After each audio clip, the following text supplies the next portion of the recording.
Hi, I'm so glad you're here. I had this idea today. I found this new book and I thought maybe we could read it together.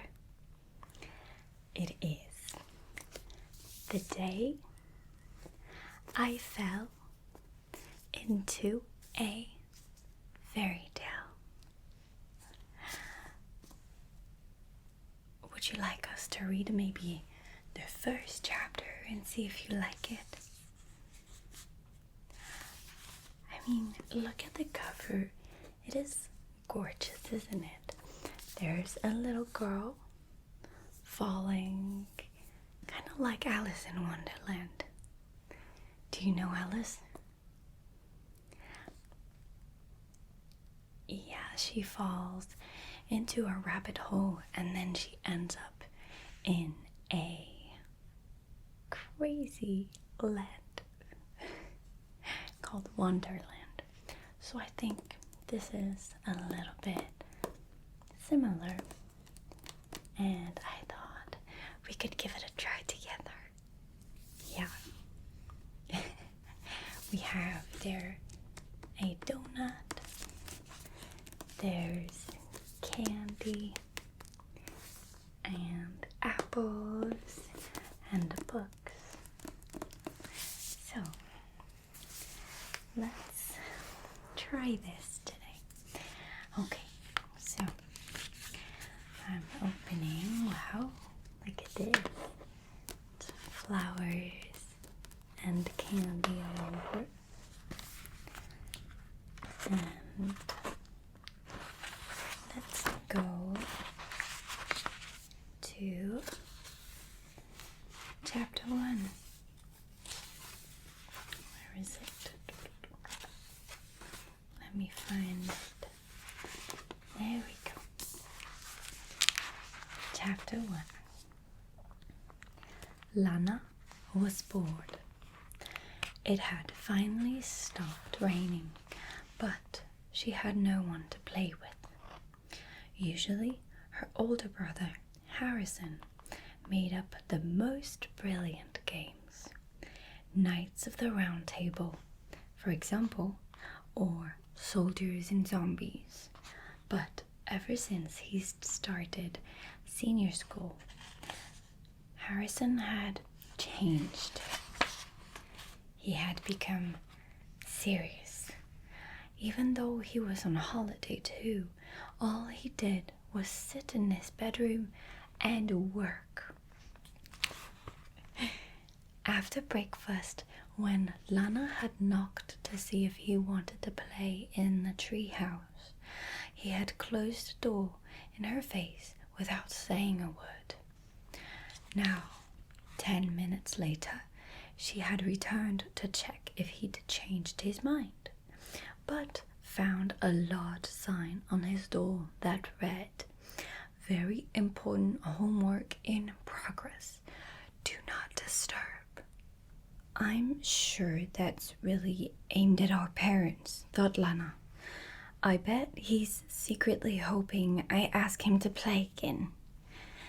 This time, she decided not to knock and found Harrison sitting at his desk, concentrating hard on the books and papers in front of him. "Didn't you see the sign?" he said, without looking up. "What do you want?" "I was just wondering if you'd like to play a game." Harrison still didn't look up. "We can play whatever you want. Boxers, pirates, police, I don't mind." Harrison sighed and put down his pen. He took off his glasses and pinched the bridge of his nose. It was something Lana had seen their father do, and clearly Harrison thought it made him look grown up and important. "Lana," he said, "I don't have time to play games anymore. Do you know what an oxbow lake is?" Lana didn't. "It's a special kind of lake that's formed when a river becomes too twisty. Anyway, I'm busy reading all about them." Well, maybe after that, she offered. Harrison frowned. Well, after Oxbow Lakes, I need to learn about Archimedes. Lana looked blankly at her brother. He's from ancient Greece, said Harrison. He's basically the first scientist. Sounds fun, Lana said, which it most definitely did not. She tried her best not to look disappointed, but it didn't work. Harrison's face softened. A part of him did miss their adventures. For a start, Lana always threw herself into whatever game they played. There were a few police officers so committed to maintaining law and order, and few zombies as determined to destroy human civilization as his little sister. Sorry, he said. We'll do something soon, though, I promise. But Lana knew that wasn't true. It was time for drastic measures. Whenever she really needed cheering up, there was one place Lana loved to go. The dressing table where her mother kept her perfumes. Lana wasn't really allowed to play with them, but there was something so magical about all those bottles with their strange names and fancy shapes that she found them so hard to resist. So she snuck into her parents' bedroom and surveyed the entire collection, examining each one until her eyes landed on a tall vial made from crimson cut glass with the word enchantment printed across the middle in swirling gold letters. She carefully removed the lid and took a deep sniff. Suddenly, her mother's voice rang out very close by. Oh, thank goodness, the rain has stopped. Lana panicked, fumbling with the lid, and accidentally squirted the perfume into her left eye. Ow! She cried, burying her face in the crook of her elbow. Her mother put her head round the door. She frowned and sniffed the air. What's that smell? Is it perfume?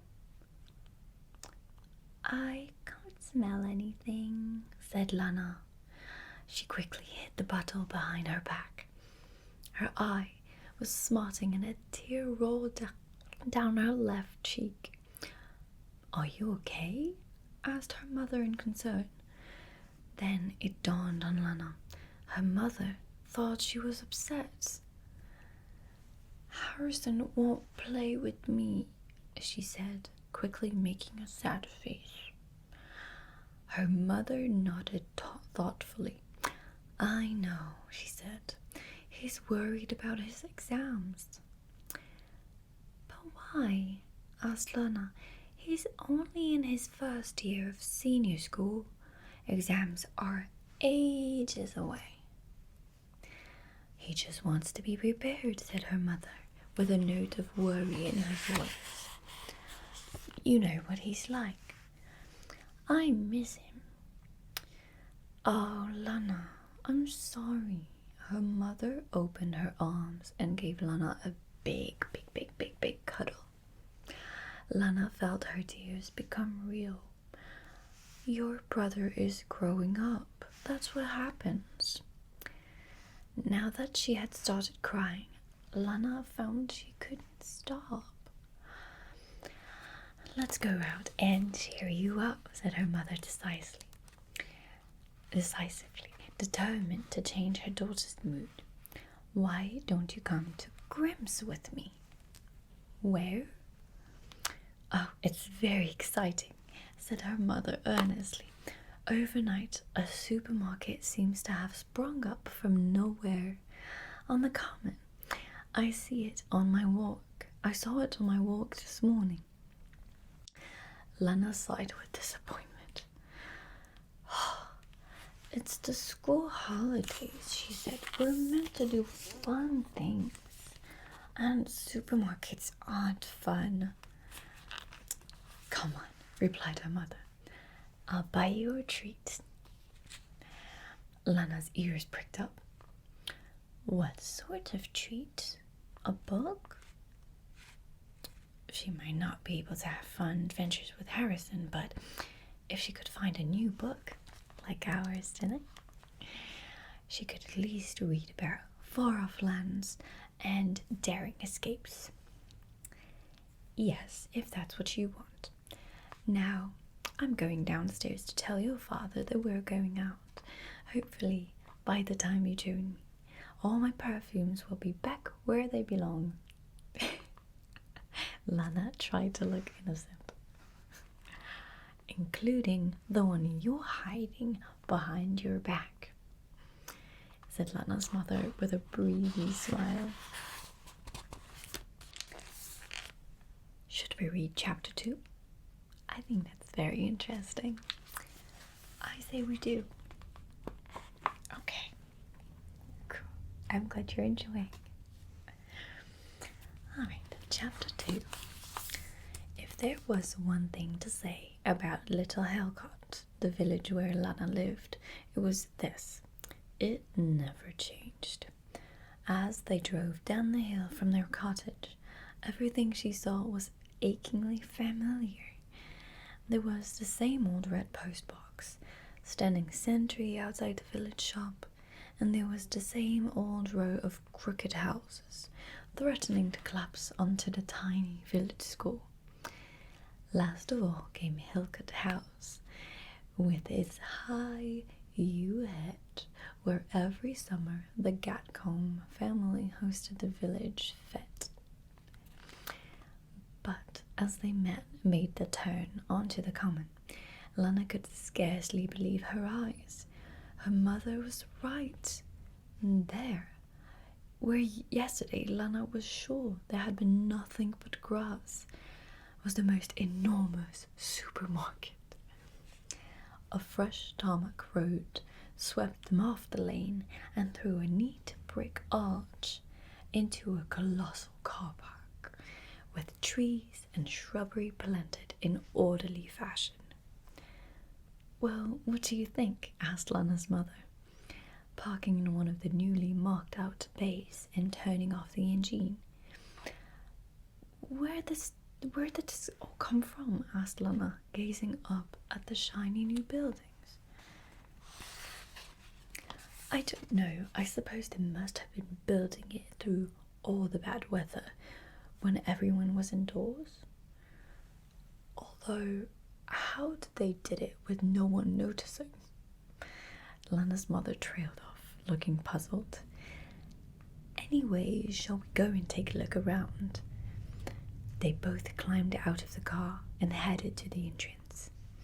Lana's mother unhitched the first in an enormous line of brand new shopping trolleys and swished in through the automatic doors.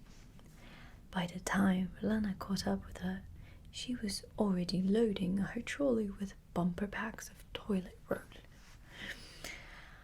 Look at this, her mother cooed. 48 rolls for the price of 24. And it's 3-ply. We need to snap this up while we've still got the chance. As soon as word gets out, this place will be rammed. That's great, replied Lana, trying to sound enthusiastic. But do we really need that much toilet roll?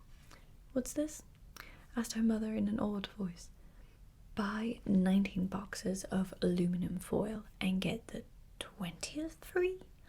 That's unbelievably good value. Can I go and find the book section? Asked Lana. That can't be right, muttered her mother in a world of her own. 36 bags of barbecue briquettes for the price of 30. I wonder if that's a misprint.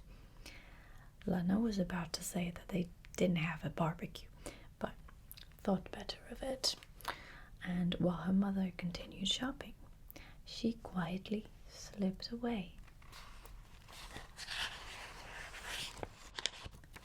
Grimm's, it seemed, was enormous. After wandering aimlessly through a huge fruits and vegetables sections, Lana found herself marooned in a never-ending row of baked goods that finally led to jams and preserves, which merged into biscuits and cereals before making her way through the frozen ready meals aisle and finding herself back at fruits and vegetables. The shelves and fridges that bordered the aisles were double their rates, and Lana began to lose hope of ever finding the book section. Do you ever go to the book section in the supermarkets? There's a lot of books there usually, and there's a lot really interesting ones. She thought about asking for directions, but not only were there no other customers, she couldn't see any stuff either. The tills were empty, and there was no one behind the deli. The pharmacy and the cafe were silent. For one brief moment, Lana thought she spotted someone stacking the freezers, but it turned out to be her mother loading her overflowing trolley with boxes of frozen pizza. Lana was about to give up her book search when she heard a peculiar scuffling noise that seemed to be coming from an aisle down towards the far end of the store. Fiddlesticks, rasped a high nasal voice. Rickety, snickety fiddlesticks. Curious, Lana crept forward. There, standing on tiptoe, arms outstretched, struggling to place a large red leather-bound book on a high shelf, was an extremely odd-looking man. He was roughly Lana's height, but looked much older. As old as her grandpa. And he was dressed in a maroon boiler suit with a smart gold trim. His eyes were beady and brown. His nose and ears were enormous, and his large, bald head was speckled with warts. Well, don't just stand there, child, he barked at her. Help me. Lana leapt forward and placed her hands on the wide spine of the book, either side of the man's. His fingernails were long and yellow. Push, strained the little old man harder. Lana focused all her effort, but the book was extraordinarily heavy. Before she really knew what was happening, she doubled backwards and found herself bent to the floor, with the book sprawled open across her chest. You dropped it, he spat. Sorry, said Lana, squirming out from underneath. I did try my best. As she spoke, her eye caught one of the illustrations. It was of a witch with a long nose and sharp chin, surrounded by a tangled forest. No peeking, snarled the little old man, snatching the book. His face was level with hers, and Lana could see tiny white bristles on the end of his nose. I'm putting it on a high shelf away from nosy children like you. He was so defensive that Lana instantly wanted to know more about the book. Why does it need to be out of reach? She asked. What's in it? Fairy tales, replied the little old man, hugging the book to his chest as if he was worried that Lana might try to take it from him. Fairy tales? Now, Lana was really interested. Who wouldn't be, right? I see it?" she asked. "I'm allowed to buy a book as a treat, and I love fairy tales." "Not like these, you don't," he said, frowning at her. "These are proper fairy tales, centuries old, much too scary for you. You should give that one a go instead." He pointed to a dull-looking picture book on the lowest shelf. "It's called The Little Tugboat Who Tried. A big ship breaks down and the little tugboat tries to pull it to shore. Except the big ship is very heavy, almost too heavy for the little tugboat." "And what happens?" asked Lana. "Well, he keeps trying," said the little old man, "and eventually he manages it." "Right," said Lana, thinking that either the story wasn't very interesting or the man wasn't telling it quite right. "Trust me," he said, pushing Lana towards the picture book. "You'll be much happier with this. Look, see? Lots of bright, friendly, safe pictures." He turned away from Lana and, standing on his tiptoes again, he hoisted the big red fairy tale book onto the highest shelf he could reach. "They're out of harm's way. That's better. And there's a lot of wind outside." And without another word, he disappeared out of the aisle and round the corner. Lana waited for a moment. Then, after a quick look around, she stretched up, pulled the red book down from the shelf, and then hurried off to find her mother. If the little old man was so determined to keep the fairy tales from her, then they must be good. As soon as Lana was gone, the man peered back from around the corner, a tiny smile on his face. "If you want a child to read something," he whispered to himself, "tell her it's forbidden." What a sneaky little old man. Don't you think? "What on earth have you got here?" asked our mother at the checkout. There was no one at the till, but she had piled everything from the trolley high on the conveyor belt anyway. "It's a book of fairy tales," said Lana proudly. "I'd like it as my treat, please." "Oh," said Lana's mother, and sneezed 6 times in quick succession. "Oof, dust," she croaked, and sneezed another 11 times. "Oh, are you sure this is for sale? It looks very old." Began Lana. "Can I help you?" said a familiar voice, and Lana's mother jumped. There, sitting by the till, was the little old man. Except now he had a dark brown moustache and was wearing a white-collared shirt with a maroon waistcoat, a maroon and gold necktie, and a gold pillbox hat. "Hello," said Lana's mother. "My daughter would like this book, but there's no price on it." "Oh, would she?"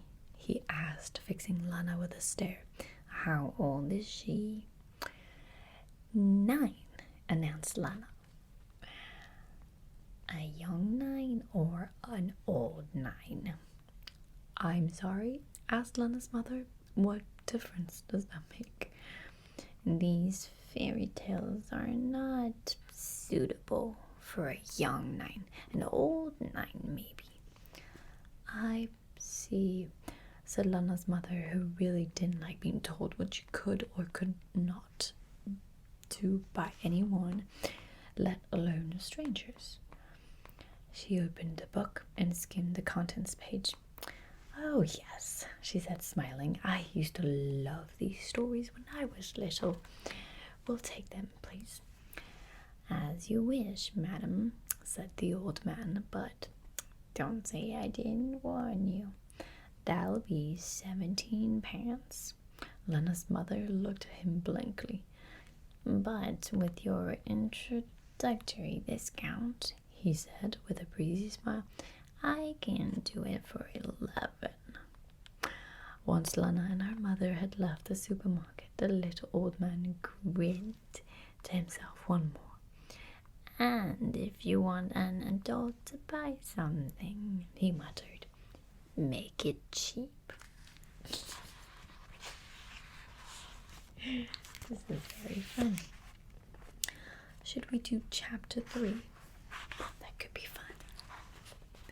Do you want me to read more? Okay, great. I want to know what's gonna happen. Chapter 3.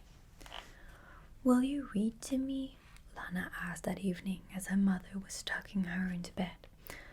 From my new book of fairy tales. Of course, said her mother, after she finished sneezing. Let's take a look at what we have. There's Hansel and Gretel. You know Hansel and Gretel? Maybe we'll read that one. That's about a little boy and a little girl who get lost in the forest and find a house made of sweets. That's so lucky, Lana said. I'd love to find a house like that. Ah, well, that's what Hansel and Gretel thought, only it was a trap. A trap! Lana's eyes widened. The house belongs to a witch, and when the children try to eat the sweets, she captures them, and they discovered to their horror that, Lana's mother's voice trailed away. That what? Asked Lana. That she wants to eat them, replied her mother briskly. It's a little bit of a scary story, so maybe let's not read Hansel and Gretel. How about this one? Rumpelstiltskin. Rumpel what? Asked Lana. Rumpelstiltskin. Here, there's a picture of him. Lana's mother turned the book round so Lana could take a look. There, on the page, was an old-fashioned picture of a familiar figure. That's the man from the supermarket. Lana's mother smiled. I suppose it does look a bit like him, doesn't it? It's not like him, pressed Lana. It is him. Of course, dear, said her mother dismissively. Anyway, here he is, spinning straw into gold. Who's the girl? Asked Lana. The miller's daughter, said her mother. From what I remember of the story, her father told the king that she could spin straw into gold, which was a lie. He was just showing off. So the king locks the miller's daughter in a room full of straw and says if she hasn't spun all into gold by the morning, then he'll, Her mother's voice trailed away again. What will he do? Asked Lana. Her mother was beginning to wonder if the man at the till had been right and the stories weren't suitable for Lana after all. Look, maybe we should find a different book to read tonight. Something a bit nicer. But what happened to the miller's daughter? Asked Lana. Well, said her mother reluctantly, after the king has gone, Rumpelstiltskin appears and offers to spin all the straw into gold for the gold, if she gives him her necklace. It obviously wasn't looking like this necklace, but this is a necklace. So she agrees, and he spins all the straw into gold. But the next morning, the king is so impressed to see all the gold that, instead of letting the girl go, he locks her in a bigger room with even more straw in it and tells her to do it again. does the little old man come back?" "Yes, he does, and he helps again, this time in return for a ring." "Yes, that's right, a ring. And then does the king let her go?" No, actually, her mother started to look a bit uncomfortable again. He locks her in an even big room with an absolutely massive amount of straw and tells her to do it again. This time she has nothing to give the old man, and he asks for her firstborn child in return, said her mother, flicking through the pages. "This isn't the nicest of stories either. Are you sure you don't want another book?" "No, these all sound much more exciting than the things we usually read." "What about this story?" asked Lana, pointing at a picture of a beautiful girl asleep on a bed, with roses growing all around her. "That's Sleeping Beauty," said her mother. "You must know that one." Lana shook her head because she didn't. "That was one of my favorites when I was little. I don't think it's scary, not that I can remember anyway." "It sounds lovely. Please, can we read it?" asked Lana. "Do you know Sleeping Beauty?" "It is. She's very pretty." "All right," said her mother.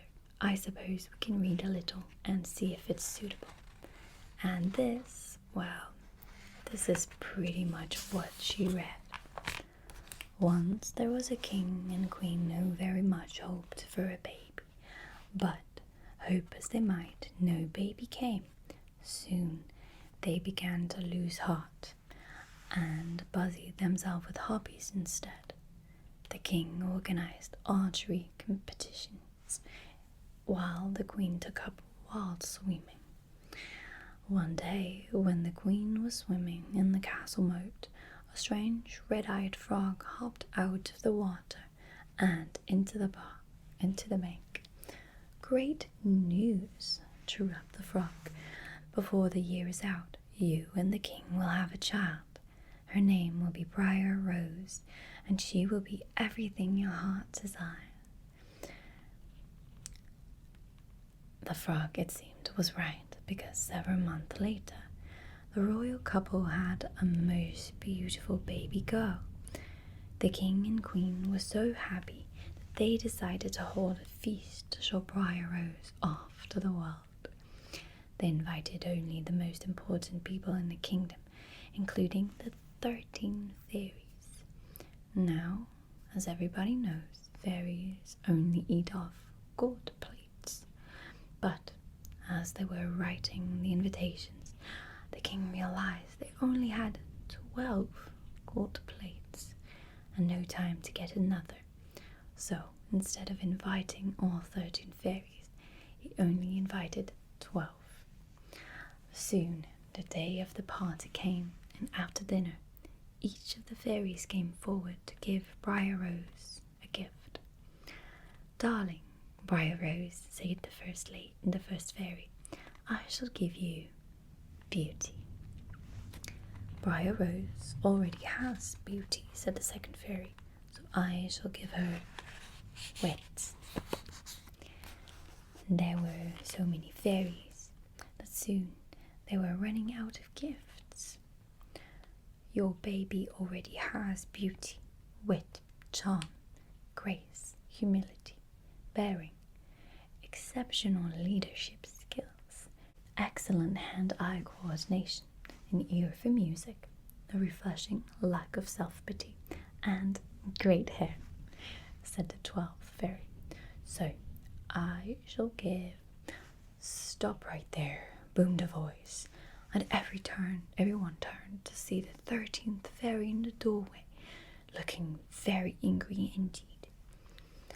"A little bird told me that you were having a party without me," she sneered at the king and queen. "And what do you know? It's true." The king tried to explain, but the 13th fairy did not wish to hear excuses. Her brow furrowed, her upper lip snarled, and her eyes glowed as red as burning coals. Her black cloak billowed behind her, and she began to rise up, growing taller and taller until she almost reached the ceiling. It really was a terrifying sight. "Hoping for gifts, are you?" she roared. "Well, here's mine. On her 15th birthday, Briar Rose will prick her finger on a spindle and sleep forever." And before anyone could stop her, she changed into a large red-eyed frog, then leapt out of the window. For a moment, no one knew quite what to say. Then the queen burst into tears. "Ah, darling daughter," she wailed, "what will become of you?" But luckily, the 12th fairy had yet to give her gift. She had been going to give a remarkable ability to find lost socks, as that was pretty much all that was left. But now she saw a chance to do some good. "I think I can help," she said. "The 13th fairy's magic is very strong, so I can't remove the curse, but I can soften it a little. On her 15th birthday, Briar Rose will indeed prick her finger on a spindle, but she will not sleep forever. Instead, she will fall asleep for 100 years. "Thank you, thank you," interrupted the queen with joy. "What good is that?" said the king. 100 years. When she wakes, we will all be passed away." "If you let me finish," said the 12th fairy, "when Briar Rose falls asleep, so will everyone else in the palace." "What?" exclaimed the king. "Everyone?" "Yes," said the 12th fairy. "Then when she awakes, you will all wake with her." "You think there's going to be anything left of this place after 100 years? spluttered the king. "This tablecloth alone is worth 80 ducats. That wall hanging is worth 500. Everything will be stolen. The place will be overrun with thieves." "I've thought of that too," said the 12th fairy, who was, to be fair, getting a little impatient at being constantly interrupted. "As soon as the castle falls into its slumber, a giant wall of thorns will grow around it, protecting you all from anyone who tries to enter." "Seriously?" asked the king. "That's the best you can do." "I'm sorry," said the 12th fairy tartly. "If someone's got a better idea, I'm eager to hear it." "Let's not anger another fairy, darling," the queen said to her husband. "One bad spell is quite enough to be going on with." The king harumphed and folded his arms, but said nothing more. "Thank you so much for helping us," the queen said to the 12th fairy. "We gratefully accept your gift. But I intend to make sure Briar Rose doesn't break her finger in the first place. From this moment forth, by royal decree, all spindles are banned. Each and every one of them must be destroyed." That's all for today. How did you like this so far? That sounds really nice, doesn't it? I can't wait to read more. Okay, well, I wish you a good night if you're going to sleep now. And if not, I'm sure I'll see you later. Okay? Bye.